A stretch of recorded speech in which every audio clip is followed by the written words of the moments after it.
Sa mga kalibre, nandito kami ngayon sa Las Piñas. Meron kaming siservisan na AL1 na Colin. So sir, nandito na kami.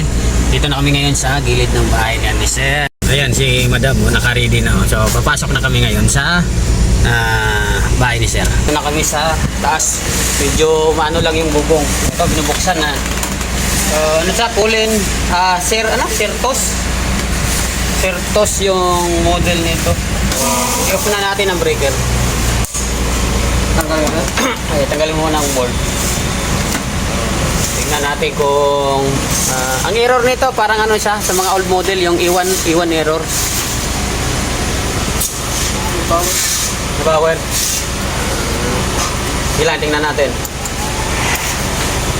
I-double check muna namin itong mga kalibre. Yung board ni Colin inverter. So Certos yung tawag nito, model niya.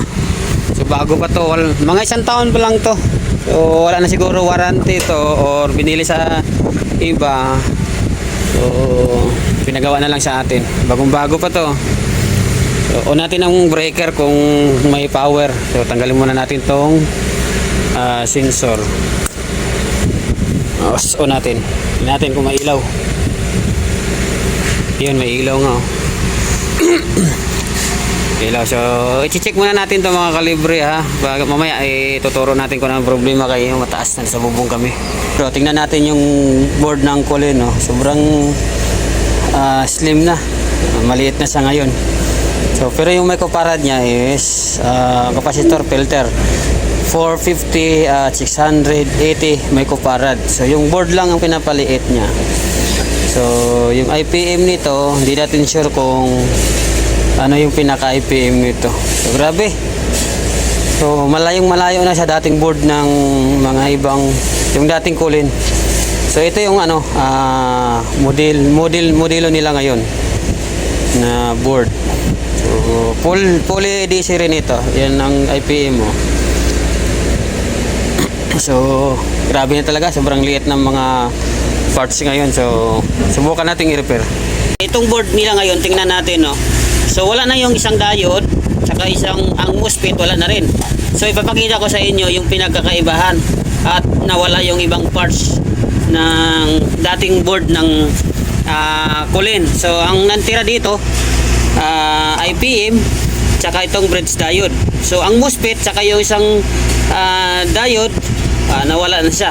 Kaya ini-slim yung board. So wala na gaano protection yung natin nito, yung IPM, dahil nawala na yung MOSFET. Kasi ang MOSFET, ang trabaho ng MOSFET yun sana ang mag-protect kay IPM kung may taas or may shorted sa board natin. So ito, wala nang protection.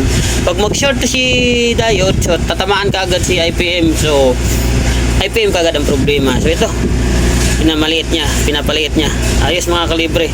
So nakita nyo na ngayon ang board ng Colin. Ito na siya, sobrang liit na.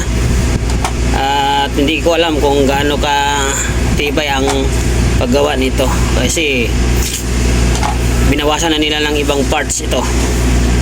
Kasi sa dati nito may may diode saka MOSFET. Okay na tayo sa board, binabalik na nila.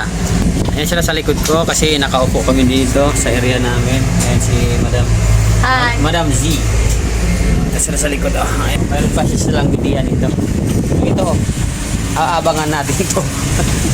PO saka P4, aabangan natin ito, or E1. Pero malaki ito, no? Parang 2.5 no? Laki ng ano yan, no? Laki ang ano dyan eh. Ang indoor. Aabangan natin yan sa sunod. Naka-on na yung breaker. So ito, gumagana na yung fan motor niya, yung compressor niya. Gumagana na ba? Ito, napakadulas dito, napakadulas mga kalibre. Kailangan hawak na mahigpit, madulas kahit nakasapatos. Yan, umiinit na yung buka niya.